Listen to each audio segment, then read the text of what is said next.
Welcome to the channel, everybody. You can see working on the 2005 Duramax here.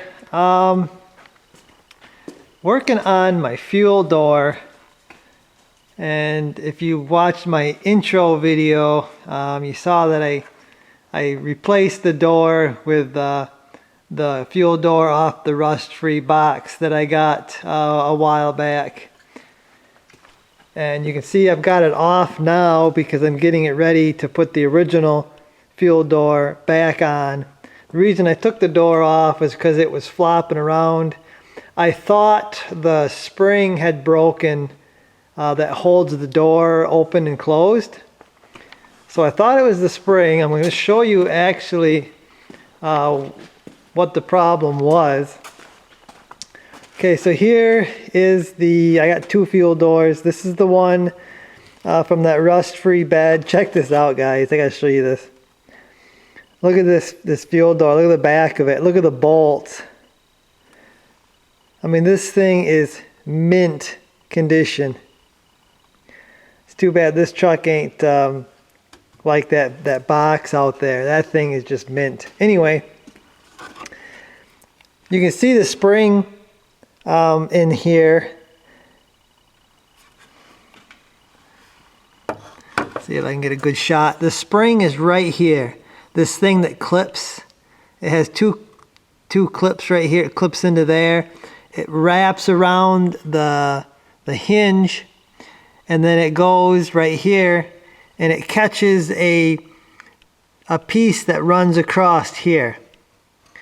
Now on mine, this one here, that piece that runs across there broke or rusted out, and it's hard to get this black on camera here, but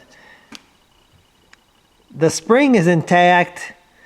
And what I did was I just took a piece of, oh, that's a 1/4 inch or some type of rod that we had laying around, and I just welded it in place so the spring had something to go on again. So it's nice and firm. It stays open, stays closed, so it should be okay. I went ahead and painted it quick, cleaned it up and painted it.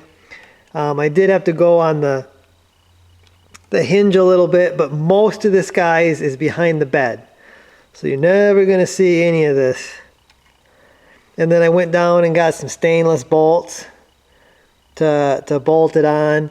They use these star bolts from the factory with the,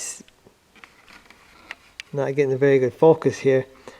They use the star bit bolts, and them are really hard to get a hold of once they start corroding, guys. I don't know how many bits I've broken over the years dealing with them star bolts, but I prefer these ones. I know these ones kind of look a little better, but I think in the long run, having to see these square-headed bolts is well worth you know, the looks of them.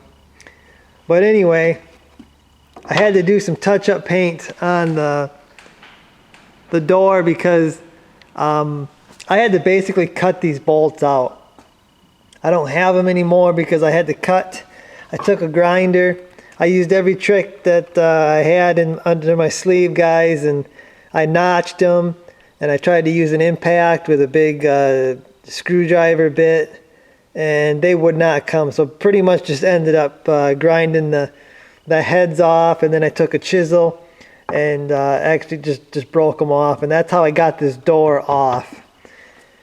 Once I got the door out, and I welded on this, and it heated up, and I was actually able to get the bolts out of the back side because they got that kind of a welded nut there, but it's not like a nut, it's just a square piece that's threaded. But anyway, this is ready to go on as soon as my touch-up paint dries on where I had to do some grinding. Because I mean, I couldn't, I protected as much as I could, guys, but I still scratched it where the bolts go there. So I had to do a little bit of touch-up paint there. And that'll be fine. No one's going to see this, guys. It's going to be behind the fuel filler door. And a lot of it's going to be behind a bolt and a little washer. So I'm happy that I was able to save this fuel door. That's going to save me. I found a new door for around 40 bucks. And then I gotta sand it and paint it to match the truck because it comes black primed. So fixing this door saved me a good bit of time and about 40 bucks. So I'm real happy with that. And I can get this mismatched door off my truck. That bothers me, little things like that. But you can see that the pewter and the silver are actually pretty darn close, but the pewter is darker. So, and you can see that on the truck. Probably a lot of people wouldn't even notice it, but you can definitely tell on the truck that the pewter is darker, maybe more brown inside in the color. But anyway, guys, once I get that fuel door on, I'll show you what she looks like. So there it is, back installed, and it opens up and stays open. I don't know if it's supposed to open up a little farther than that or not, but doesn't really snap shut like I remember. Maybe my other ones don't snap shut. I thought it snapped shut, but I guess we'll see how this works out. If it doesn't hold it shut, probably gonna have to get a new one, but it was worth a shot to try to fix it. I think this will work for a while anyway. That spring might be weak. Maybe, I don't know if you can get new springs for them or not, but maybe the spring is weak. But anyway, guys, I guess that's gonna do it for this one. Hopefully you enjoyed it, and I'll see you.